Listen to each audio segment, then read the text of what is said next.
Day 140 from Isaiah 42 verse 1 to 4 and Matthew 12 verse 15 to 21. Isaiah's words introduce us to a figure called my servant, one chosen by God, delighted in by him and empowered by the Spirit to bring justice to the nations.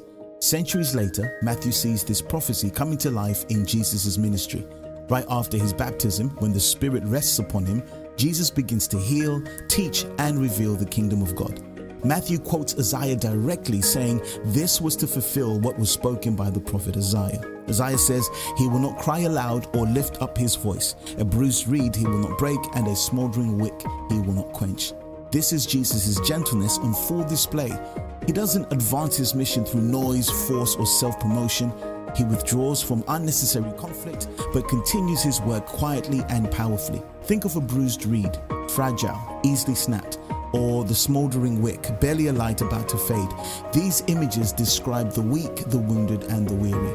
Jesus does not crush or extinguish them. Instead, he restores and strengthens. His dealings with sinners, the sick, and the outcasts consistently reflect this gentle strength.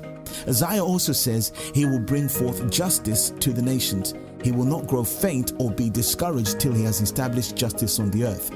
Jesus' mission is both compassionate and unstoppable.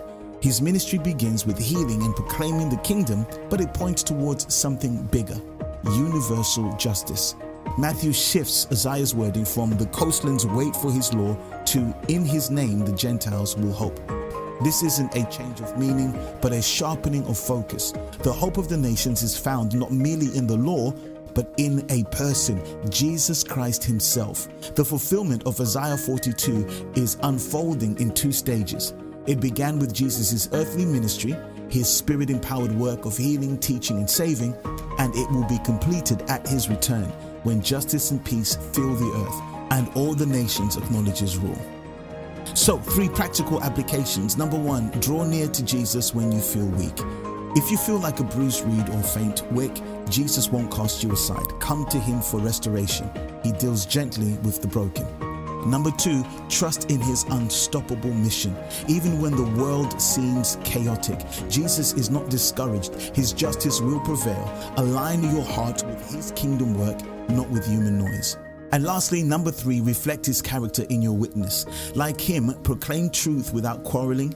Advance God's purposes with gentleness, patience, and Spirit-led strength. Jesus is the servant who's both tender and triumphant. He does not break the bruised, he binds them up. He does not snuff out the faint, he rekindles their flame. And one day the nations will place their hope fully in his name, when his justice fills the earth.